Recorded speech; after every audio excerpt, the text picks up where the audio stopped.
Berarti kalau sering marah-marah dengan suami dapat menyebabkan kanker? Iya, untuk membuktikan. Kalau ini bagaimana? Tentang penjelasan paku di dalam tubuhnya seperti ini. Gini, tegas sekali lagi. Siap. Kalau saya ambil pisau, Siap.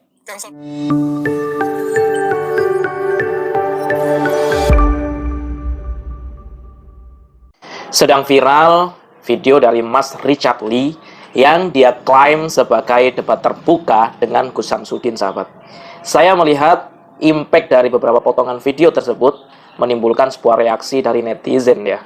Khususnya yaitu reaksi negatif yang menyudutkan Gus Samsudin. Hujatan, hinaan muncul karena video tersebut, teman-teman.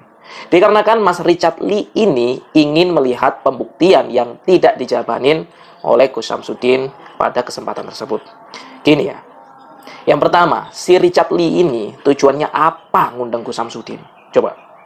Pembuktiankah atau apa? Yang jelas saya melihat si Mas Richard Lee ini secara tidak langsung mempermalukan Gus Samsudin. Secara tidak langsung. Yang kedua, ranah keilmuan Gus Samsudin ini yaitu al-ilmu tib ya kalau dalam agama Islam, atau ilmu penyembuhan secara syar'i dengan pendekatan doa atau biasa kita sebut dengan ruqyah, yang mana pasti berkaitan dengan ideologi keagamaan, terikat atau non medis. Sedangkan Richard Lee ini lebih ke pengobatan medis karena background dia adalah dokter dengan pendekatan sains tentunya ya, melalui penelitian ilmiah. Dari keduanya ini sudah kontradiksi dan tidak bisa dipaksakan harus padu. Coba ayo saya tantang. Siapa yang bisa menjelaskan secara ilmiah perubahan tongkat dari Nabi Musa? Ayo, menjadi ular. Siapa yang bisa? Atau perjalanan Mi'raj Nabi ke langit ke-7. Ada yang bisa nggak jelaskan? Coba siapa yang bisa menjelaskan di sini? Ini tentang ideologi. Sama halnya dengan Gus Samsudin, yang seharusnya tidak perlu diperdebatkan masalah itu. Ya menurut saya Gus Samsudin ini terlalu polos ya orangnya, karena orang desa, santri. Ya apapun pertanyaannya si Richard ya jawab sih. Padahal harusnya dia tidak perlu menjawab pertanyaan yang bisa menyudutkan beliau. Dan lebih fokus pada pertanyaan tentang permasalahan dengan Marcel. Saya kira itu jauh lebih baik kalau menurut saya. Dan yang ketiga teman-teman, biar seimbang ya, Richard Lee ini itu nggak konsisten di videonya. Dalam satu pernyataan dia mengatakan bahwasannya semua kitab suci ada membahas sihir. Termasuk kitab suci yang dia yakini. Dia yakini loh. Dia imani. Tapi pada pernyataan berikutnya dia mengatakan hanya percaya mukjizat dan tidak percaya sihir yang jelas-jelas sudah ada di kitab yang dia yakini.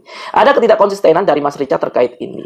Saya tidak mendiskreditkan atau memprotes tentang suatu ideologi atau kepercayaan suatu agama, tidak. Tapi saya lebih ke Mas Richard yang tidak konsisten atas pernyataannya ya. Kalau di dalam semua kitab suci ya sihir atau mukjizat itu semuanya pasti ada. Iya, pasti ada. Semua, jangankan di Al-Quran, di kitab suci saya. Terus kenapa nggak percaya? Saya tanya. Saya gini. Tapi intinya di sini yang ingin saya sampaikan ke panjenengan bahwa intinya panjenengan percaya dengan sihir. Saya percaya dengan mukjizat. Siap. Saya tidak percaya dengan yang namanya magic sih. Siap. Tapi sihir percaya? Saya nggak bisa ngomong saya nggak percaya. Siap. Karena ini kan kita ngomongnya kepercayaan dan agama ya. Saya juga nggak mau protes ke sana. Siap. Nanti viral saya.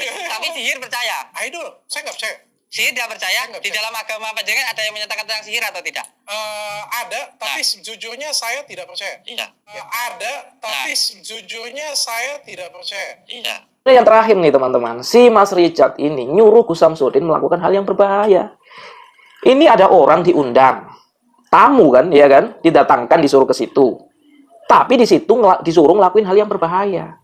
Kalau menurut saya ini suatu hal yang nggak etis, Tamu kok digituin. Dan teman-teman, saya khawatir ya, kalau semakin banyak video-video yang mendewa-dewakan pola pemikiran rasionalis seperti itu, banyak orang yang tidak lagi percaya sama hal yang gaib nanti. Padahal hal yang gaib itu ada, seperti jin, iblis, malaikat, surga, neraka, ruh, bahkan Tuhan. Ada hal yang gaibnya, yang keberadaannya tidak bisa dinalar dengan logika kita. Saya khawatirnya teman-teman, bukan malah budaya ilmiah yang mengedepankan metodologi keilmuan yang berkembang. Malah yang terjadi degradasi ideologi, degradasi iman yang membawa pada pola pikir ateis. Ingat kata Karen Armstrong, salah satu alasan mengapa agama tidak lagi relevan pada masa sekarang itu teman-teman, adalah karena banyak di antara kita tidak lagi memiliki rasa bahwa kita itu dikelilingi oleh hal yang gaib. Dan ini sangat berbahaya sekali jika teman-teman keyakinan akan ketuhanan itu sudah hilang dari hati kita manusia. Karena merebaknya pemikiran-pemikiran rasional yang tidak diarahkan pada kultur metodologi. Maka saya khawatir keberagamaan dalam hati manusia juga akan sirna. Padahal agama hadir berfungsi sebagai pembimbing hidup bagi umat manusia, teman-teman. Penolong dalam kesukaran hati kita, penentram batin kita, dan pengendali moral atau kontrol sosial umat manusia. Coba renungkan.